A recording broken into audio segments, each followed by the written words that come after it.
Okay, thank you everyone. Today I am joined by Elaine, and thank you so much for joining me. I really appreciate it. Well, I'm very happy to be here with you, Emma. Thank you for inviting me. My absolute pleasure. And please tell me what you do and why you do it. What I do, okay. I am a podcaster. I do a podcast called Suicide Zen Forgiveness, and I've been doing it since 2018. I started it the week that uh, Kate Spade, the designer, and then Anthony Bourdain both took their lives. And I lost a dear friend when I was 16. Before I was 30, I lost six people. And I don't know whatever happened that day. I was on a train on the way home, and I just thought I have to do something. I don't know what it is. I don't know. I'm not qualified other than lived experience. I have to do something. And that's what I've been doing ever since. And it finally really started rolling in 2021 when I had a handle on kind of what I was doing. I share the stories of suicide loss survivors and people with suicidal ideation, which I have. My handle is the Dark Pollyanna because I'm 50% suicidal ideation and 50% play the glad game every day, which is why I'm still here. And to be honest, I did not expect to be here after 25. And in a month or so, I will be 70 years old. So Oh, I would say I'm hung around for a while. that's I used great. to tell people that, when everybody's gone, the whole wide world will be gone. It'll be me and the cockroaches. And I'm going to have to learn to click so that we can communicate. I love that. That's brilliant. It is, I think, is such an important topic, and we don't hear enough about it. I think we've all sort of heard the statistics and they're so shocking. So if it's such a massive thing, why are we keeping it so silent? And because I mean, I think we lost Ricky Hatton, the boxer, last week, Yeah, and they're keeping very hush hush. yeah, And I saw some comments on it actually, people like speculating of how he yeah, passed. And people are going to, it's human nature to want to yeah. know. And somebody commented, it's none of our business, it's only his family's business. And I got a bit of an issue with that. Yeah. I now because he's a public figure, like I understand the wanting to know, and that makes sense. As a public figure, and heartbreaking for his family, I feel so bad for them because I'm mired in this all the time. But the fact is, we don't talk about it enough. We have to normalize the conversation. And it's funny, today I'm launching a campaign because this is the last day of Suicide Prevention and Awareness Month. And I decided, you know what? Screw it. It's not a month. A month doesn't do it. Okay. We have to do this all year long. And um, I actually wrote the lyrics to a song. It's a rock song, and it's about 24/7, 365. That's how we keep people alive. And it is so critical that we take away the stigma, the silence, and the shame from the term suicide, from ideation, from suicide loss. In this day and age, it's 2025, and some people are still saying people committed suicide. You can't say that. One, it's no longer a crime in most places. And the fact is that it's hurtful and can be really triggering for people. And we're learning more and more that, children, people with autism, ADHD, not been formally diagnosed, but I would guarantee I have ADHD. I'm all over the map. But all those things being said, it makes sense to be kind and not push people's buttons. We see, we're to the north of chaos at the moment, and we see exactly what's going on. And for one, it's horrible. But the fact is, if we don't make this conversation normal, and I seriously mean even talking to children, because it's a fallacy to think if you say the word suicide, you're going to have someone go take their life. That's not how it works. And being there for someone and listening, not fixing, okay? Listening really, really helps. There are protocols in every single country. There are so many agencies that will help. There's the baton of hope that's just gone around Britain. There's the Samaritans. They have them on both sides of the Atlantic. We don't have them in Canada. Not a big presence, which is unfortunate. But the U.S. has NAMI as well, which deals with all things to do with suicide and depression and anxiety and mental health in general. And I really think if we take this on a week by week basis and make a point of continuing to talk, of continuing to put the message out that you are not alone, and always telling people you are not a burden. So many people, and just just for transparency's sake, I've had ideation since I was 5 years old. And probably before that, but I didn't have a name for it. I didn't have a name for it till about 3 years ago. I knew nothing about what went on.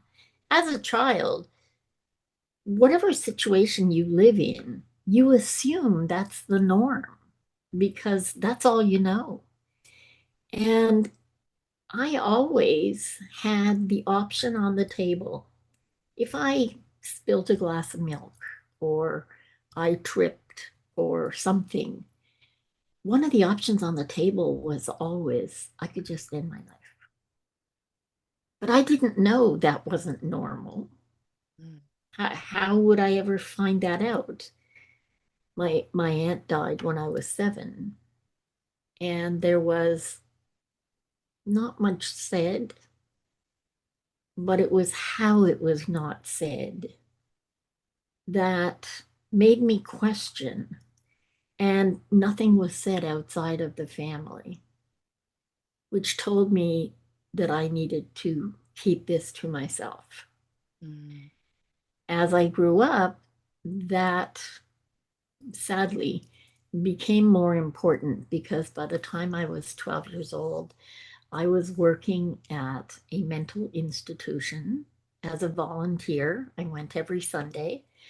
And by the time I was 15 years old, first of all, I should not have been in that mental institution. Uh, and they should have, I think, corralled us more rather than giving us the run of this giant place. But at 15 years of age, they got a special dispensation from the provincial government so that I could be hired along with high school students. Okay, I was 15, but the high school students that were there were 18 and 19 years old. And then there was me. And we were to live on campus and work for the summer for very little money. It was in the 70s, early 70s. And I saw the after effects of lobotomies. I saw electroshock therapy and the aftermath. And the most horrible thing I saw was a young man who took the bus with me every day to go to school. This young man was living in a home for wayward boys because he kept running away. His mother had remarried, and the stepfather was a nightmare. Well, it was weird. Day three, I'm walking down the main hall at work, and I turn into the yard in one area, and there's Michelle. And I said, "What are you doing here?" "Oh my God, they gave you a dispensation too?" He said, "What are you talking about?" I said, "Well, are you working?" He said, I don't work here. I live here. Oh, I said, "What? What do you mean?" "Well, I guess I ran away too many times. They just sent me here." Now, at 15, only because I'd been there already for almost 4 years volunteering, I knew that when you put someone in a situation, in a group, the entire group will come down to the same level rather than going up to the same level. It's easier. I remember going home on weekends and telling my mom how upset I was. And I was so angry. I was so angry with God by that time in my life. And I said, he's just not going to be him. And I couldn't explain myself. I didn't have the verbiage for it. But by the end of the summer, Michelle was fading and he was becoming one of the inmates. And I worked there for another couple of years, summers. And then I had to stop because I was just taking too much in. And unfortunately, the very next year, when I was 16, I had taken off to Vancouver, which is at the other end of Canada. It's like, I don't know, 4,000 miles away. I hitchhiked. I took my friend's two brothers with me, got into crazy stuff and drinking and drugs and, the whole 9 yards, just being an idiot. Got home. My parents put me on a plane and brought me home just before Christmas. And my friends were so angry with me that I had gone off and done this. I went off to meet a boy, which was so stupid. But my friend Andrea, who was the maddest at me, we were supposed to go to the Alice Cooper concert. It was January 1st. Our families allowed us to go. We were so excited. I babysat New Year's Eve, and Andrea babysat at her house, but it was her aunt and uncle because her mom and dad and her brother were out. Back then, there were no cell phones. You had one phone in the hallway that you had to go to in order to talk. And I guess nobody knew how to say what had happened. I lived about 20 miles away. I had to take 3 buses to get where we were going. And when I got to the venue for the show, I couldn't find my friends. And I kept going round and round with some other people I knew looking for my friends until finally this guy we knew came running up to me and he said, "Oh my God, tell me it's not true." I said, "What are you talking about?" He said, "Andrea's dead." And without a thought, I slapped him. It's like, that's not funny. He said, "But," and as he went to continue talking, I looked over his head and my two other friends were standing at the stairs, and I knew that he wasn't lying. And my world imploded. I took everything anybody handed me. I have no idea what they were, not a clue. They didn't know what to do with me because I was just, well, I guess, in shock. And that was Alice Cooper's Dead Babies concert, where he hung himself on stage. By the end of the concert, some other friends had found some people that could take me somewhere because I was in no shape to be sent home. I was totally wasted. I guess I got through most of the night and someone walked me home. And I didn't know how to tell my parents because we were Catholic and she was Jewish. And all I knew was I had to get myself to the synagogue the next day. Well, it wasn't the next day by that point. And trying to tell my parents while trying to protect Andrea, not that she needed protecting from my parents, but weird things go on in your head. And I was still high, let's face it. And all through the funeral, and I guess the next 2 weeks, I had just been returned to Ottawa.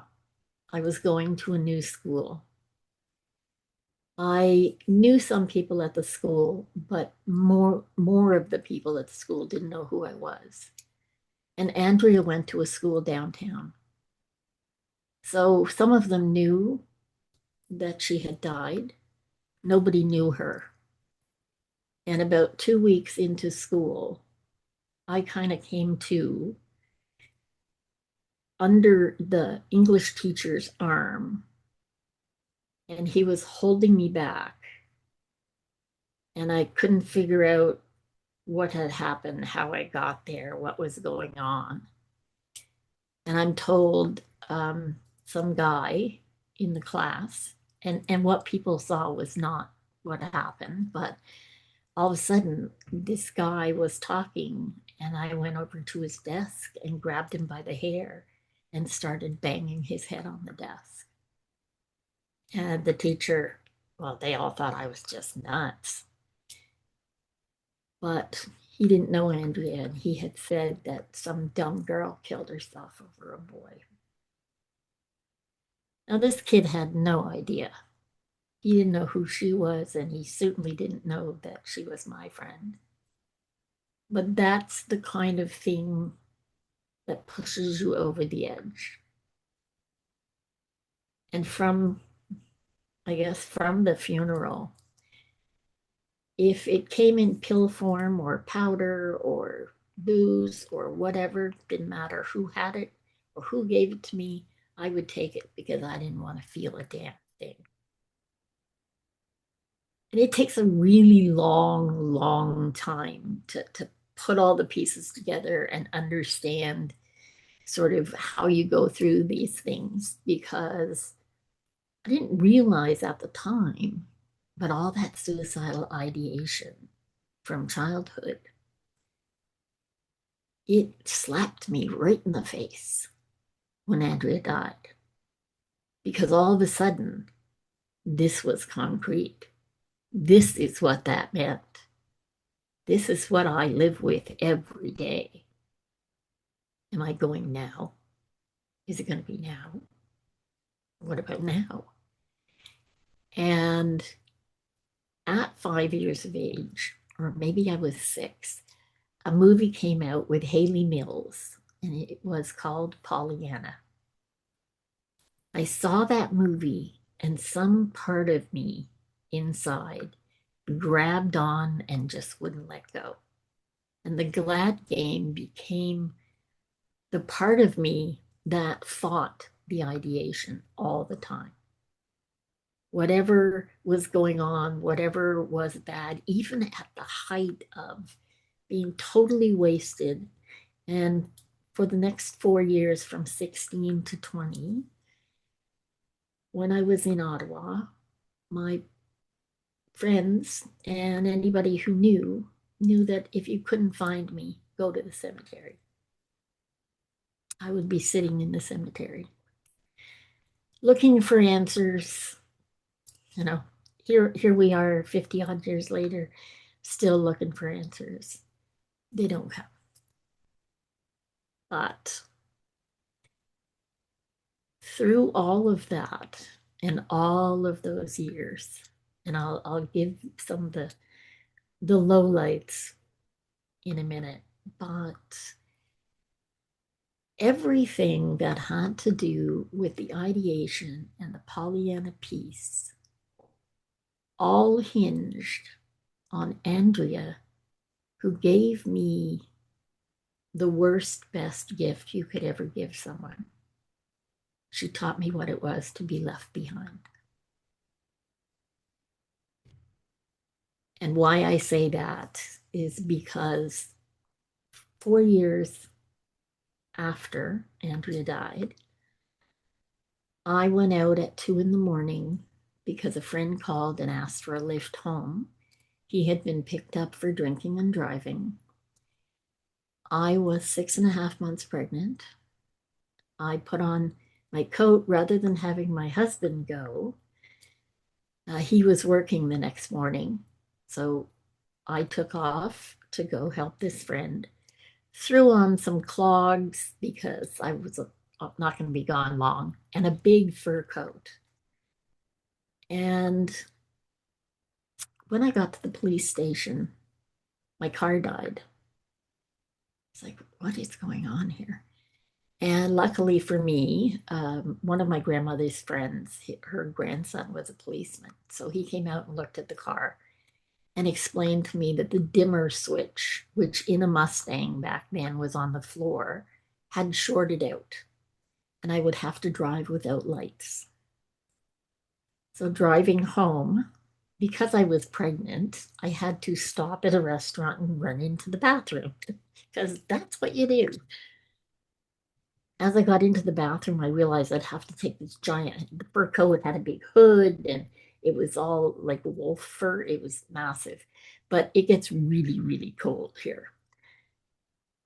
Took the coat off and happened to look in the mirror and realized oh, my shirt's on inside out. And in my head, I thought, oh, well, it's okay. Wearing clean underwear, everything's good. My grandmother, that was something she always said, no matter what else, make sure you have clean underwear. I definitely had clean underwear. And less than 40 minutes later, everybody got to see my underwear. We were just about heading towards the guy in my car's house, and we were going up the highway. And a policeman stopped us from a different police group. Like the Ottawa used to be split up in different little towns. And I explained to him why I had no lights. He had me turn them on anyway. Couldn't pull off the road because it was too much snow. And as I stopped the car, I realized, oh, I know where I am. And the car, because he made me try it, like try the lights, the car died. And I said, well, you stopped it, you start it. And sent him off to the Sunoco station, the gas station, which was just about a quarter mile away. I said, I need some flares because God help me, I don't want to wreck the car. My husband will have a fit. And he said, oh, it's okay. It won't take long enough. Really didn't. When he came back, he told me he didn't know how to use booster cables. So I had to get between the cars. I was on the road side. He was on the snowbank side, which, by the way, that snowbank was right against the fence of the cemetery because we were right in front of Andrea's grave. And I noted that when I got out of the car. I was holding a booster cable trying to show him what he needed to do with the other one. And the next thing I know, there was searing pain.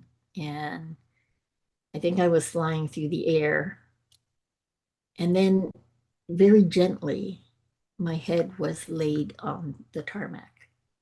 I landed 2 lanes over on the highway. I lost a great big part of my leg because the engine of my Mustang tore through my legs. I was between the 2 cars when the third car hit. He came around a curve in the highway. That young man had no opportunity to see my vehicle. The snowbanks were massively high. It was minus 30 degrees Fahrenheit. It was really, really cold. I was lying backwards on the tarmac with my head the other way from how I'd flown through the air. And my right arm was stuck up in the air. Like it turns out it was completely dislocated. But all I could feel was this horrific burning pain. You know, when you have a blister and it breaks and it's open? Well, imagine that if it feels like your entire leg is one blister. Turns out my left foot was up near my shoulder. My legs were broken in umpteen places, both legs. They were kind of all over the place, and I was bleeding profusely. I had internal injuries. I fractured my skull. When we got to the hospital, they took the baby. I didn't get to the hospital for quite some time because there were no cell phones, there was nothing. And the young man who hit my car ran down the highway and woke the people up at the restaurant down the way to get them to call for an ambulance because a policeman was standing banging on his car. He had dived into the snowbank to save himself when the lights hit the curve. He was over 6 feet tall. I'm barely 5'2". I didn't see the lights hit the curve. Now, I now know he didn't leave me there on purpose. Okay, our bodies want to survive. The one thing they want us to do is survive. And he's just not someone who had the makings of a hero. All of that led to the next 5 years being in and out of hospital, having surgery after surgery, having lots and lots of plastic surgery to rebuild my leg. I didn't know that I was missing half my leg for 5 weeks. I was in the hospital from March 20th till the early July, the first time. I got out for a couple of weeks, went back in. They took out my gallbladder for some reason. And then they just started taking things out every so often. And those 5 years, I ended up losing both kneecaps because they'd been shattered. I had no cartilage. I have no cartilage on either leg. Uh, they had a problem with some of the skin grafting, so that had to be redone a couple of times. I learned to walk again and kept breaking my nose because I didn't want to stay in a wheelchair. It was hard because I had a little girl at home and she was only 2 years old. And my arm was attached to my body. And those first 5 weeks, they had a little window on the casts on my legs, and they would flatten the bed and work in that window. I never got to see what they were doing. There was just this horrific smell. I couldn't figure it out. I now know it's gangrene, it's decay. It's what happens to flesh that's not getting any blood. All of that, I believe, Andrew is the one that made sure my head didn't split like a melon because that roadway was so hard and so cold. And that led to the start of the pharmacy. The pharmacy became my everything, literally my everything. I was propped up in a hospital bed on the main floor of our house. There was a housekeeper who looked after my daughter. I couldn't do anything. I couldn't use my right arm. My legs were in casts for a long time. And it was, in my mind, kind of hopeless. The only relief I got was when I was asleep.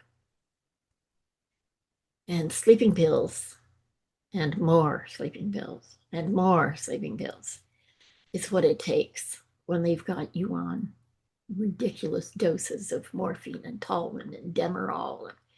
I had an entire drugstore that I fed off for the next 5 years.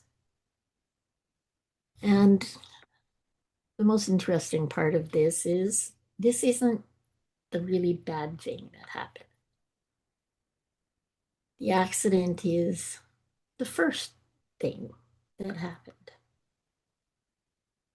And in 1980, after divorcing my husband and getting remarried, all in the space of like 3 months, the divorce and the remarriage, we were having a bit of trouble with my legs, and I was, trying to deal with what was going on. But I was a very, very active sports person. I skated, I downhill skied, I rode horses, I rode my bike every day, 20 to 60 miles, always. That's how we got around. I couldn't do any of that anymore. And I started putting on weight. And I didn't have a great deal of self love, or I didn't have any self love, to be honest. I hated me. And with every pound I put on, I hated me more. And it was much easier to crawl into a bottle of pills than to deal with me. But after being remarried in 1980, in 1982, I had a little boy. And now we have a little girl and a little boy. And by the time he was just over a year, I had heard about a surgery that would help you lose weight. It was experimental. It was called a vertical banded gastroplasty.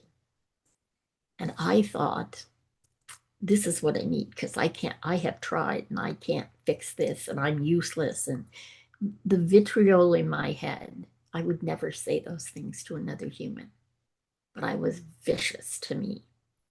And it's really funny how the universe will give you what you want.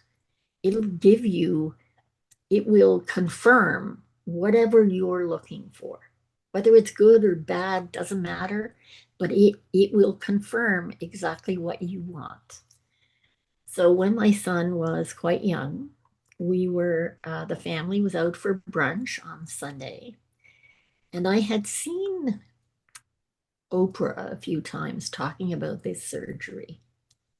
And here I was, we were at brunch. I go into the washroom and I'm washing my hands at the sink, and a woman came out of a stall behind me and she looked in the mirror and she said, "Oh my God, you are so beautiful. Why are you fat?" Yeah. And that for me was the confirmation I needed that at all costs I was having this surgery. That was Sunday. Monday morning, I called the doctor to get a referral and started the process. I jumped through all the hoops. I went through the process. There was only one doctor in Ottawa doing the surgery. You had to go to a psychologist, you had to do all these things, and it was booked for the following September. And my whole family, oh my God, it was like constant intervention. They did not want me to do this, like I couldn't do this. It was just awful.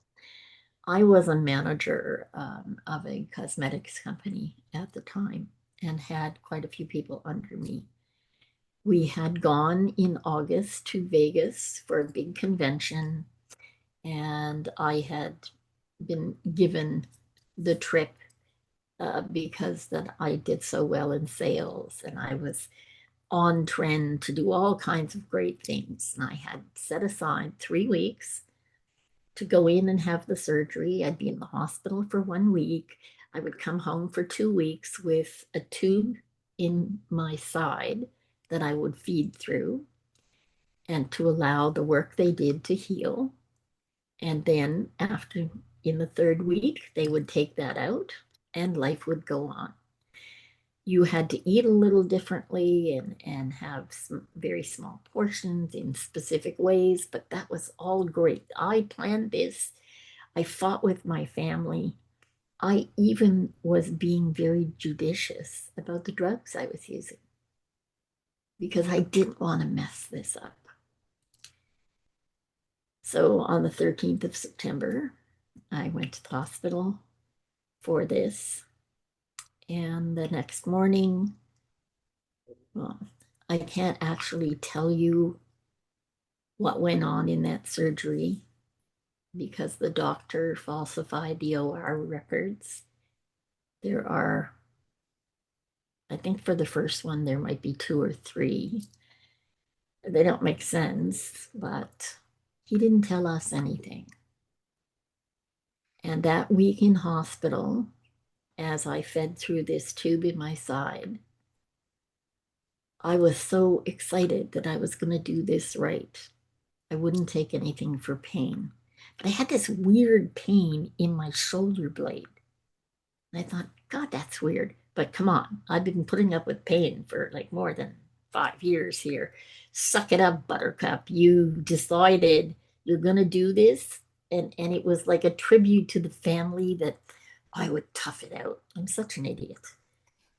Anyway, when it's time to go home, they were supposed to do this um, ultrasound or x-ray test that showed them what they'd done to make sure it was good, but something happened and they couldn't do it, so they had me promise I would come back on Tuesday, and I went home on Saturday morning. I think it was Saturday morning. The young nurse that was looking after me had noted all week that I had a fever and we couldn't get rid of the fever. And I couldn't get rid of the pain in my shoulder blade. Now, they hadn't been working in my shoulder, so it didn't make sense to me. But I went home and I only lasted for 17 hours. I couldn't sit, I couldn't stand, I couldn't lie down. The pain was consuming me. But I couldn't have anything by mouth. That's why the tube in my side. So my husband had to call the hospital and explain I hadn't taken anything for pain. And they said, you'll have to come in. And at the time, because this was an experimental surgery, very few doctors, very few nurses knew anything about it. And they were kind of turning their nose down at people that would do this. So it wasn't a really pleasant experience. But we went in to emerge, and the doctor that I dealt with was really, really nice. And he said, no, it's very obvious to me she's in pain. And I'm going to give you a shot right now that will help. But I'll give your husband a prescription and he can break the pills up and put them in your tube. Perfect. So then he goes, okay, you can get dressed and get ready to go. As he went to shut the curtain in the emergency where I was, one of the residents who had been in my surgery came walking through. And my husband said his blood just froze in his veins because of the look on this guy's face. He didn't know what was wrong. He didn't know what had happened. My husband, he said, I just knew something wasn't right. And the next thing I know, the doctor comes back and says, you can't go just yet. like, oh, yeah, I can. Yeah, yeah. You said I can go. I'm good. It's like, no, no, we need to call the head of X-ray. Like, why? And this was 1983. They're not telling us anything. So they take me for some X-ray at 1 o'clock in the morning. And Dr. Sapala, who was the head of the X-ray department, came and told us that I would need emergency surgery right away. There was a gastric leak, and they were going to have to try and fix that. It's like, well, how? As I was being wheeled down the hall, the doctor who did this came by, and he came and looked at me, and he looked around the hallway where people were. And he said, okay, go ahead, tell us, what did you eat or drink? Why, what did you do? I said, are you effing nuts? So I went against my entire family to do this. I jumped through all your hoops for 9 months. Why on earth would I do something that stupid? Now, I now know that's called gaslighting. Didn't find that out for a really long time. So the next morning, I guess about 7 a.m., they took me to surgery. Again, we don't know what happened. There's definitely 3 reports for this one. I think this is the one where he also says he took out my appendix, which is odd because that was taken out later in 1992 by an actual doctor. But that's just one of the bits and pieces. Strange guy. And he ended up, we think, not really doing anything. What had happened in the first surgery, to the best of our knowledge, there's a machine that they cut the holes with for making this new little stomach. And whoever was holding it wasn't holding it correctly. So they missed in putting the staples around the hole. So he sewed by hand some of it. So he put in a couple of stitches, but he didn't test it. He didn't make sure that it wasn't leaking. And our bodies have stuff inside. It's called omentum. And it's kind of like glue or like, you know, silly putty, I guess. And he took that and wrapped it all around, which really made it a pouch where the sepsis could percolate and all the infection was tucked in that pouch, which I guess was just bubbling and roiling. In that second surgery, he didn't take the pouch down. That we know. And it's horrible how we know. They put me in a room with 3 cancer patients who were palliative and who all died within 4 days. I just figured I was next. On the 28th of September, which was my daughter's birthday, she was going to be 9, they took me back to X-ray. And Dr. Sapala, again, the head of X-ray, said, I'm really sorry, but we're going to have to go back. 3 days before that, they had my husband hold me over a table so they could insert a big tube in my side. My left lung collapsed, and I had developed an abscess on the lung. So they put a chest tube in and with a machine that had to keep pumping. It's all kind of a horrible blur, all of this. So in the third surgery, well, the one thing I do know is I died twice.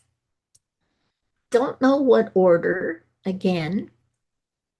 And many years later in court, this doctor said, when he was asked why there were so many, he used poetic license to write his reports.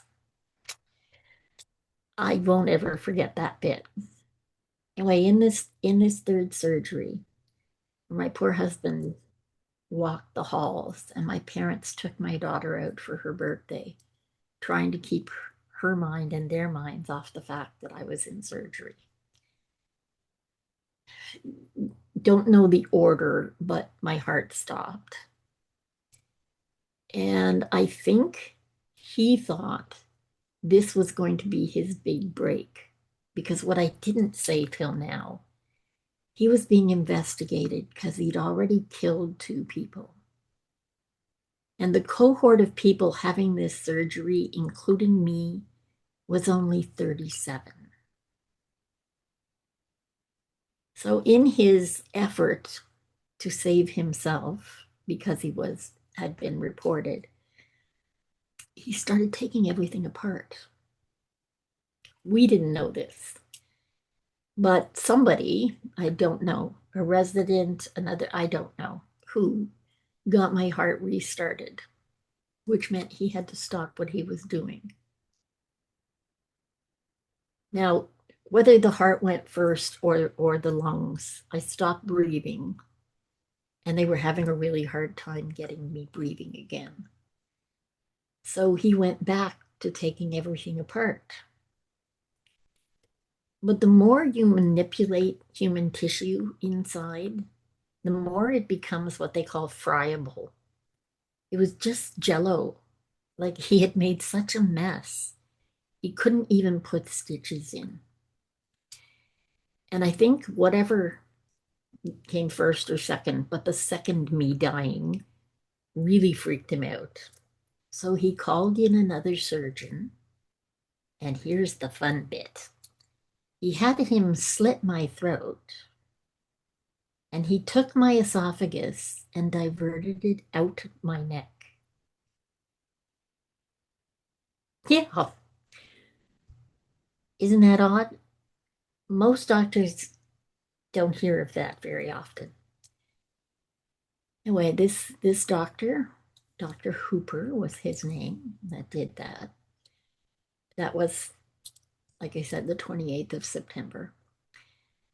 When I came to on the walk to ICU, somebody was breathing for me, and there were a million tubes coming out of me. There were so many tubes when they got me into ICU, which is a specialized room that has all kinds of places for you to plug in all this stuff. There weren't enough plugs in the room. They needed 3 gravity machines that would operate on their own. And the hole in my neck, it was no bigger than the end of my pinky originally. But saliva is like battery acid. It eats your skin. Don't know how a doctor didn't know that, but as I was in ICU for, I think, 11 days, every day the saliva was eating more and more of my skin, and I was getting blisters. It was just a mess. More than that, the middle of me was wide open. They had to tent the sheet over a frame because they couldn't sew me up. So every day they came in and repacked this chasm in the middle of me. My poor mother, who could not stand the sight of blood, had to sit with me open like some weird, I don't know, hunk of beef that just, oh, I felt so bad for my mom. I have to say, I was not a very nice patient, and that doctor was constantly telling me how not nice I was. Um, I thought was sort of funny. After the 11 days, they took me to a regular ward, and the nurses were much better because they had seen me before all this. They'd seen me during the other 2 surgeries. And one nurse, God bless her, she said, I have an idea. we're going to call the stoma therapist. I said, what's the stoma therapist? She goes, you know the people that deal with colostomy bags for people with it? Okay. You're not taking anything else out of me. No, no, no, no, no. We're going to put it on your neck. It's like, what? She says, well, the bag will catch the saliva so your skin will have a chance to heal. And then you can just throw the bags away. It's like, oh, okay. They said, but we can't get it for a couple of days. So tonight, when all the visitors leave, we have a surprise for you. It's like, oh, okay. So when the visitors leave, the nurses come into my room and they bring all these towels. And the first nurse said to me, okay, I know these are dirty towels, but we're just going to put them on the bed. We'll explain after. You're putting dirty towels on my bed. Okay, did I annoy you? Like, what's happening here? And they went out and came back with a popsicle. Okay, this is now mid-October. I've been in the hospital since the 13th of September. I have had nothing by mouth, nothing.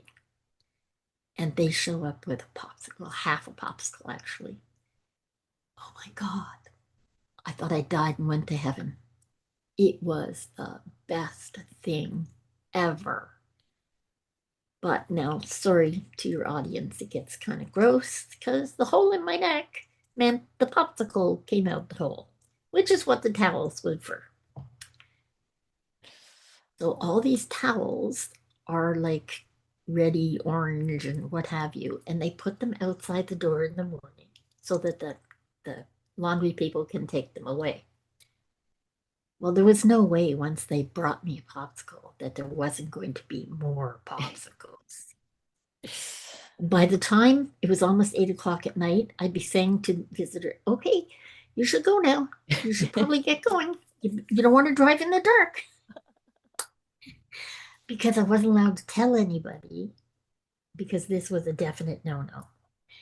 Now, back to all the things coming out of me. There were these things that look like hand grenades. They're called Jackson Pratts, and they fill up with whatever's coming out of you. And on my right side, the lowest one, there were different bags of things would come out of. The one that was the biggest bag, I called him Hugo because Hugo where I go. And Hugo stayed with me for almost 8 months. So that was good. But Hugo, the traitor, he ended up giving me away because our bodies try to heal themselves no matter what. So my neck was trying to get back to where it had to be, unbeknownst to us. And the doctor came in one day and found some weirdly bluish fluid in Hugo. Oh, brilliant. He did not see the humor, but such is life. Mm. Anyway, the stoma therapist came and she taught me how to put a colostomy bag on my neck. They were kind of a weird beige plastic, and it had a clip at the bottom like you use for a crisp bag, big clip on the bottom. And they only lasted for 2 to 3 days, the big thing that was on my neck, but it was enough to give my skin a chance to heal. I wore those colostomy bags for almost 8 months. Let me tell you, that is a bitch to accessorize. Nothing goes with clear plastic. Just want to get dressed up for Christmas. Like, yeah, this isn't going to work. However, I got to go home for Christmas, and that was awesome. And I didn't go back into the hospital till mid-January. And then I guess they had to figure out how they could put my neck back together. because it was trying to go together, but that unbeknownst to me was causing a lot of scar tissue. And they finally put it back together in March, but I couldn't eat still. I couldn't eat for a little over a year and a half. I fed through that tube in my side for a full year, actually 13 months. And when you have a tube in your side, it's called a J tube. People have feeding tubes, like lots of people. Unfortunately, they fall out. There's a stopcock on the end that sometimes falls out. And again, sorry people, this part's gross. Bile comes out. I'm telling you that part because I like the funny bits of my story. I was, of course, losing weight ridiculously. Okay, there was nothing left of me. And my friend, this was, oh, it must have been June.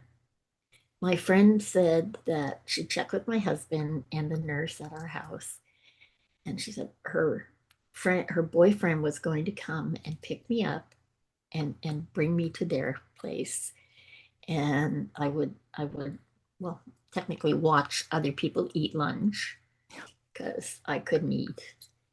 So I got all dressed up. I put on this lovely French vanilla, so almost white boucle dress, and a long coat because it was sprinkling a little. And I got in her boyfriend's lovely cream Mercedes. It was a rag top. The top was up, thank gone, because it was a little rainy. But remember, this was a Mercedes and it was beige and it was leather, all of it. So we get to her place and Ralph helps me out of the car. I go around, I go to the door and I ring the bell and I undo my coat and stand back, open my coat as Lois opens the door and I go, ta da! And she goes, ah! And I look down. The stopcock had fallen out in Ralph's car. There was bile all down the white dress. It looked like some kind of crime scene. It was awful. It was worse because it was all in Ralph's car. Got the feeling Ralph didn't like me very much. Probably liked his car more. You have to take the humor where you can. Absolutely. And there's always something you can laugh at. And I believe firmly if you can laugh at yourself at the worst of times, you can get through anything. Anyway, all of that, I'm taking an awful lot of your time for Not this at all. story. It's kind of a big story. By this time, they have me on so many drugs, so much morphine, so much Talwin, so much. I had Quaaludes and Mandrex and things that they don't even use anymore because he knew what he had done was wrong. And the funny thing is, if he had just said in the hospital before he sent me home the first time, we had a bit of an issue in the surgery, we got to look out for, extra pain or whatever, it would have been fine. Instead, 12 years later, we end up in court. That was a whole fiasco, too. The judge said he found more than $500,000 in damages, but he just couldn't pin it on the doctor. We understand because that's what happens when people give you a lot of money. Him, not me. Mm. And the whole concept of stomach surgery back then. And here in Canada, back in 1994, you couldn't have a jury. All you got was a judge. The head of our law firm got a Superior Court judgeship in Toronto as a consolation prize for allowing us to lose, which is really kind of sad. It was quite the learning experience and took me a long time to get over. In all of that, there were many, many attempts to end my life because pain makes you crazy. And it also really hurts. I'm used to I'm used to pain. Lots of people are, but being used to it and not being made crazy by it are two different things. I used to say every Christmas after the lawsuit, I got another gift to keep that doctor in my thoughts. The first year was hepatitis C because he had given me blood from an American prison when they had to keep giving me a lot of blood because I was literally bleeding to death. Uh, I developed peritonitis in that pouch that he had created, and it basically exploded before that third surgery. And all of it, we had to piece together like over the years from different things that we found. It's made me well, early on, made me a real bitch. Okay. I was hell on wheels.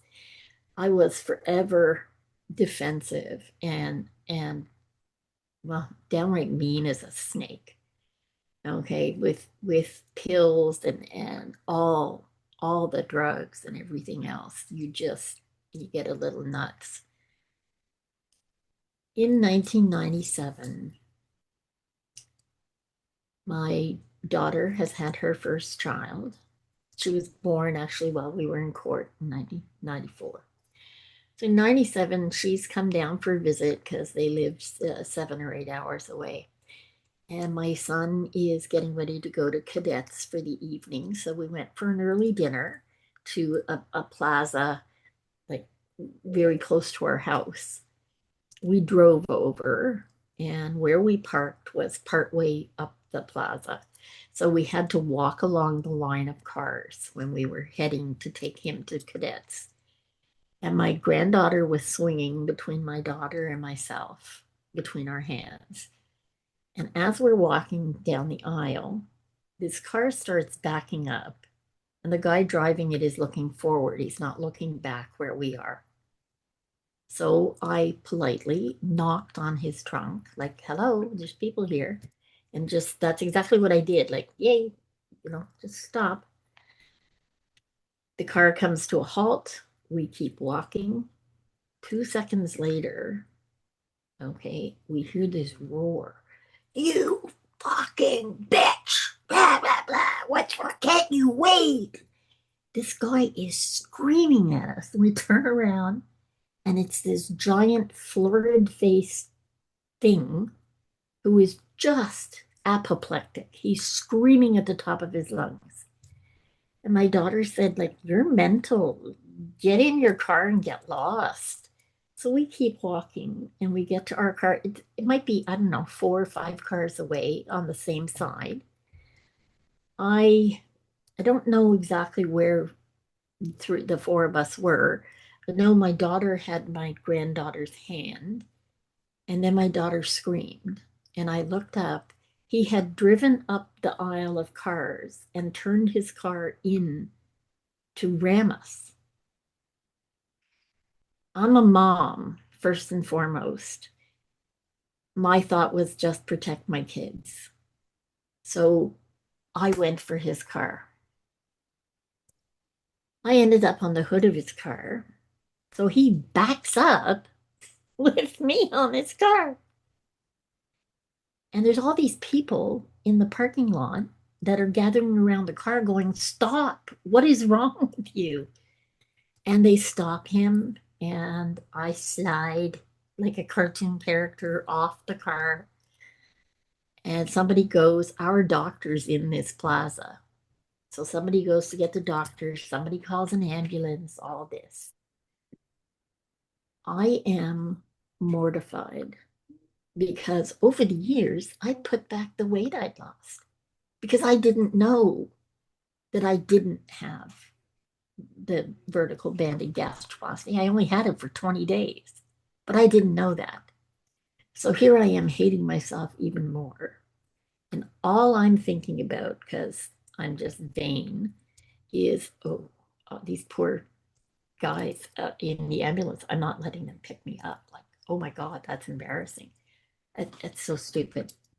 My doctor gets there and he's like, oh, please, God, tell me they didn't hit her legs. Yeah, yeah, he did. He hit me in the legs. It's like, what can I do? Anyway, I'm almost fighting these paramedics to let me put myself, they can't understand what the hell is wrong with me. And I get in the ambulance, and all of a sudden it's like, oh my God. It's like, what the hell? What is wrong with this picture? And I'm thinking, oh my God, it's me. I'm the friggin' common denominator. Taylor Swift didn't say it first, I did. It's me. I'm the problem, it's me. And I thought, oh my God, there has to be more life than this. Life can't just be shit and more shit. And that was the aha moment. It was like, okay, no, no, no, no, no. No, no, there has to be more. And I started researching and reading and going through everything I could get my hands on. And I found, took a while, but found a spiritual mentor by 2004. I was back, you know, doing some stuff. Over that period, I became an insulin dependent diabetic, check thanks to the doctor. I developed a problem with my liver a little later, which is now cirrhosis. And we found out in 2016 I have mitral valve disease. I just found out in May it's become mitral valve stenosis. And this year I got the gift of chronic pancreatitis. So, yes, I'm greedy. It seems I want to have every disease known to man.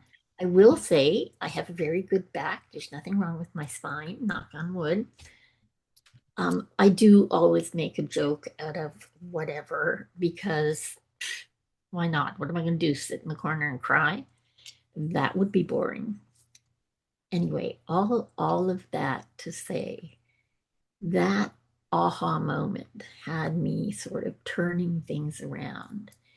And in 2011, 2010, 2011, started taking courses and working with social media. I had done some search engine optimization for years, but put it all together and started working on integration and optimization and absolutely loved what I did. I started speaking for business and realized I had to be seen.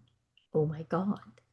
I would have to just get over myself, which I did because now you can't go a page on the internet without finding my mug somewhere. Anyway, finally, by 2018, I was invited to LinkedIn in Toronto to their offices for the day to get a tour. And that's what I was doing in Toronto when I found out about Kate Spade. And on the way home on the train is when I started deciding I had to do something. One, to honor Andrea, who had kept me here so long. And two, to understand better and to share people's stories. Because when I finally told somebody my story, I never told anybody anything about me till 2013. And when I did, it was like, Oh, okay. Okay, that feels better. And I thought, wow, if I could make people feel better, that would be awesome. That would be so awesome. And that's what I've been doing all this time. And it was in 2021, a guest named Frank King, who is known as the mental health comedian. He's the one who explained to me about suicidal ideation. And that started, I started weaving everything together about me and what had kind of transpired up here, and found out last year that I basically reverted to 12 years old when Andrea died. And I just stayed there until almost 2 years ago. And then it was like, oh, dear God, no concept of finance, no concept of anything.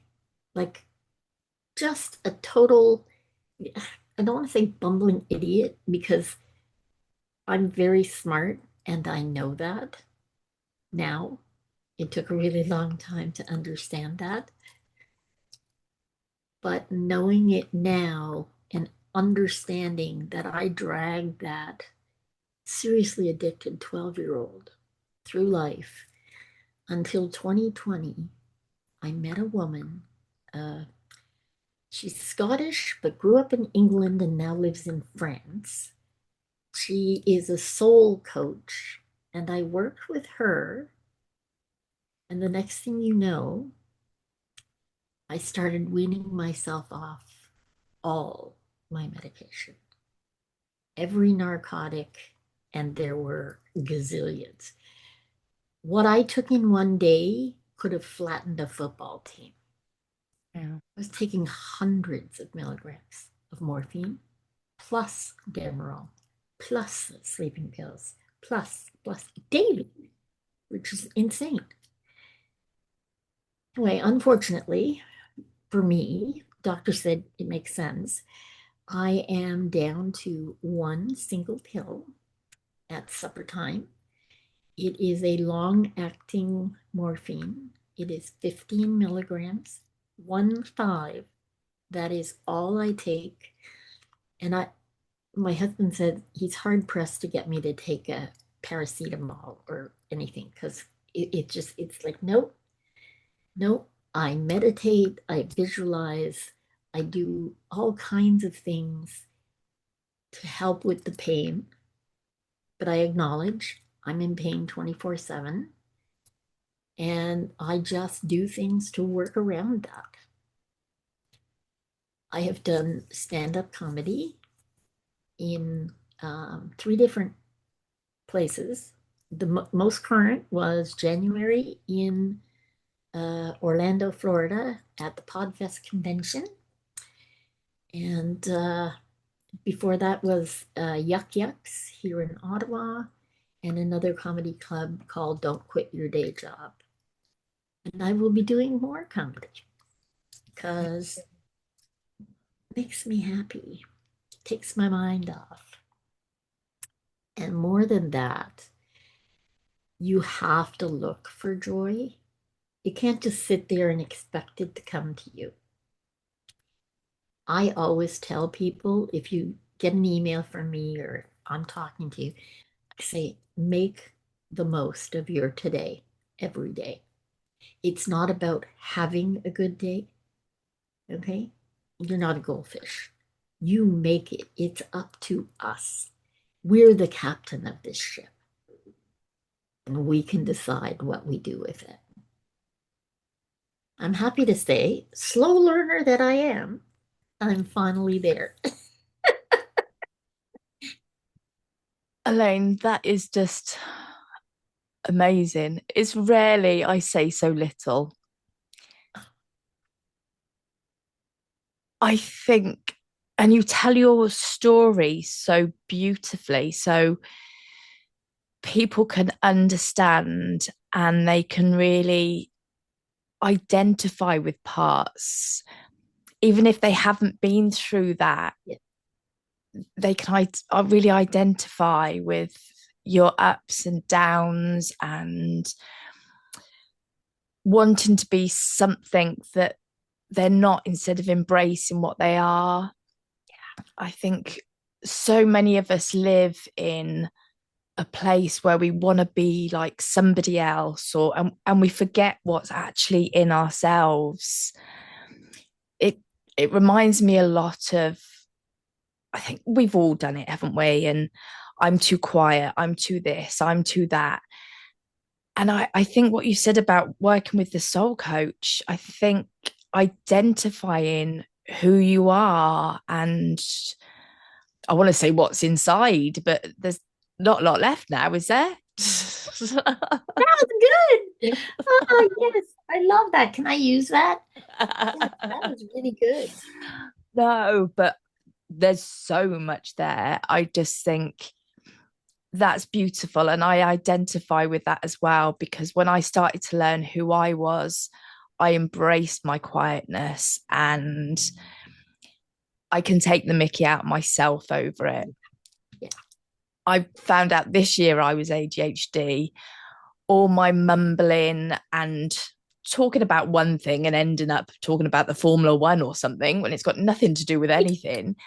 I now find that funny in myself where I used to be so embarrassed. And I think so many people, whatever they've been through, can really pull parts of your story. And thank you so, so much. There's just, it's a beautiful story. And I say this to guests when they tell me stories like these of pain, suffering, heartache. I'm so glad that happened to you because you are giving the world such a beautiful thing now that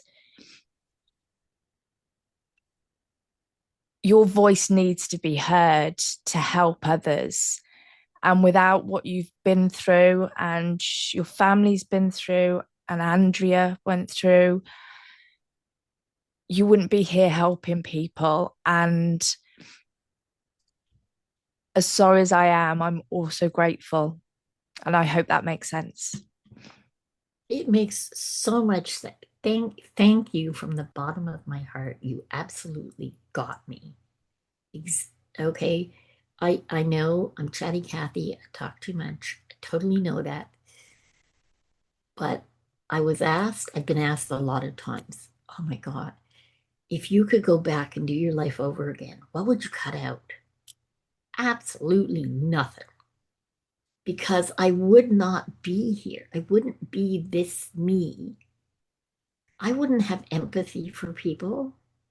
I wouldn't give the time and give myself to listen to other people's stories. Because if you can't put yourself in their place, if you don't know what that feels like, then you end up giving people short shrift, and that's just wrong. And I'm going to give a shout out to David Amerland, who is, I just, he's one of the most wonderful humans on the planet, as far as I'm concerned. He's written a bunch of books. One was called The Sniper Mind. One is called, that's awful. Built to Last is the latest one. It's about lifestyle and exercise, but more than that. But he taught me that, yeah, I had reverted to 12, and the fact that pain changes people. Here, I thought I was the worst person on the planet. And he said, well, yeah, the pain person was, but pain changes you completely. And understanding that, yeah, I haven't got a diagnosis yet, but the ADHD absolutely I drive my poor husband mental because I do 22 things at once. But see, I know why I'm doing all 22 because I have the attention span of a gnat. So if I have something else to do for a few minutes, then I can come back and focus on what I need to do. But most people, I guess, don't get there. I've spent more than I've had, I think we're at 58 or 59 surgeries. Oh, last surgery was October that just passed. Um, on my small bowel, I had some big hernia. I called him Fred because he was annoying. But all of that to say, I had a lot of time for introspection Mm. and lots, more than I've spent a year, year and a half in hospital. All that time, you have a lot of time to think. And you can either do something with it or you can sit and bemoan your situation, which I just find boring. It's just not worth it. Don't get me wrong. I'm not saying to you and your audience that I'm always sweetness and light. That's not true. Okay. Hubby gets all the, my legs hurt, my stomach hurts. Or I wake up in the middle of the night and I've crashed and have to be handled and what have you. He gets all that. Okay. But I'm always honest about the fact that, yeah, it's not all sunshine and roses, and I'm not this goody two shoes. I'm really not. Oh, life would be boring then. Yeah. Oh my God. But it says right on, I have a website called The Dark Pollyanna, and it says right on the front page, I am not beige. Beige is boring. I don't do beige. I love that. And it's funny you should say that. I found that one of my superpowers. I was telling somebody before that when I was in rehab, my counselor said we had this group once a week, and you'd go around and say how everyone's done, and they said, "Have you seen how's Emma done this week?" And they all went, "We haven't seen her." And the counselor said, "She's been everywhere. She's been around all week, but she's just Miss Beige." And they were all horrified. Oh, And I was used to this counselor by then. And I thought, no, I like being Miss Beige because I can blend into the background yeah. and I can hear what's going on. I can Take see what's everything going in. on. I love it. So I turned that into one of my superpowers. Well, then I will give you all the beige so Thank I don't have to have it. It's a lovely color. It's just not me. you. Love. Oh, that's wonderful. So that now I feel better. Beige has a good home. Yes, absolutely. Oh, that is funny. That is really cute. And one last thing I want to say about I think, treatment centers and so important. Addiction is so hard. It is so difficult for people. I don't want anyone to think I'm making light of it. I will say both times that I broke addictions, I had to do it my way. And yeah, I in all things, I am this weird aberration. I nothing about me fits the mold or is like anybody else. So it just made sense. Breaking the addiction was not easy, but many, many, many years ago in the 80s, I helped a friend break a heroin addiction when no one else would. Even the doctor wouldn't keep the methadone for her, would they were just crazy. And it was so important to me that she get the help she needed, that we winged it. We learned as we went. And I think it stood me in good stead because I was able to do it for me. I I lost her last November. Uh, she was just a little bit older than me and had a tough life at times, but a really, really lovely human. Her name was Kim. And it's been a tough year. I lost my dad too this year, and my sister in 21. So I'm an orphan. Bless A you. little old to be an orphan, but you know, these things happen. Hey, and it doesn't matter what age you are, it affects us, doesn't it? And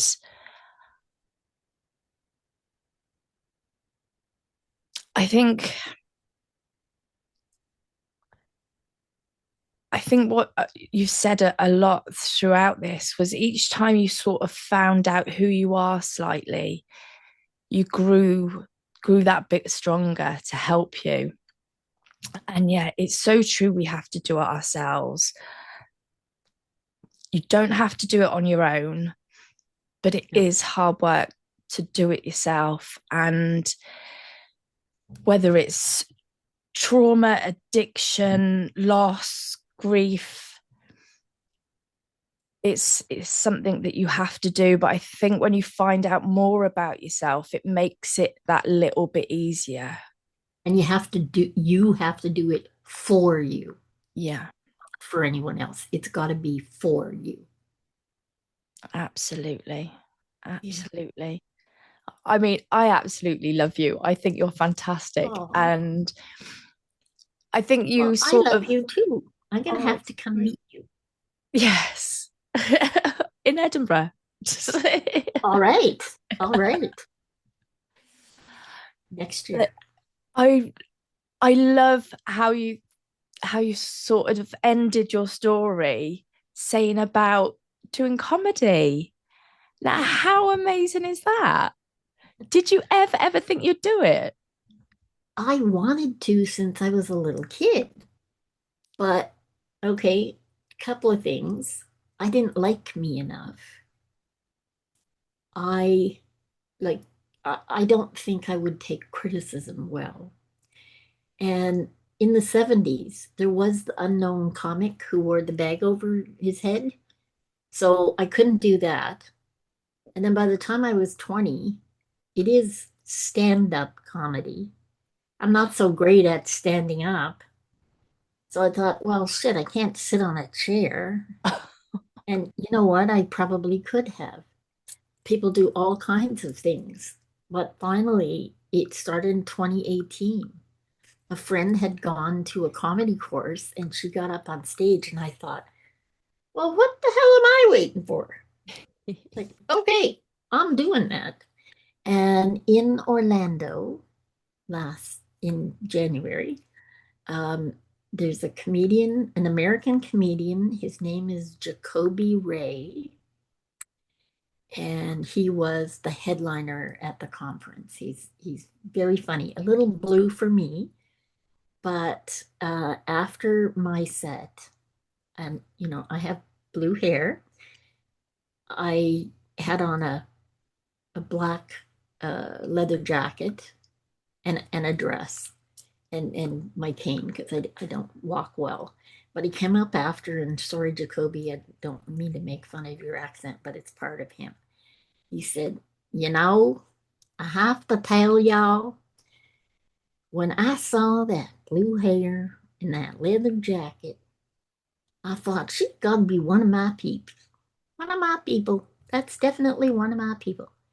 And then I heard you. Hell, you need to be doing more comedy. I Brilliant. said, yeah, except I'm going to be 70. I don't want to go to work at 10:30 at night. Oh my God, that's time to go to bed. We need a comedy club that's open during the day. So then I can go home and have a nap. Yeah.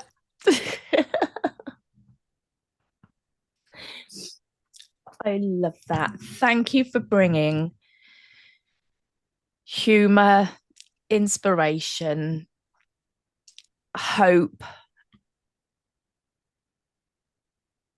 and reasons for everyone listening, because you said earlier we can find humor and something good in every situation. And I think this podcast has had that in abundance. So thank you so, so much. Yeah, play the glad game. It And please works. tell me again, I forgot. I knew I'd forget. Where can we find you? And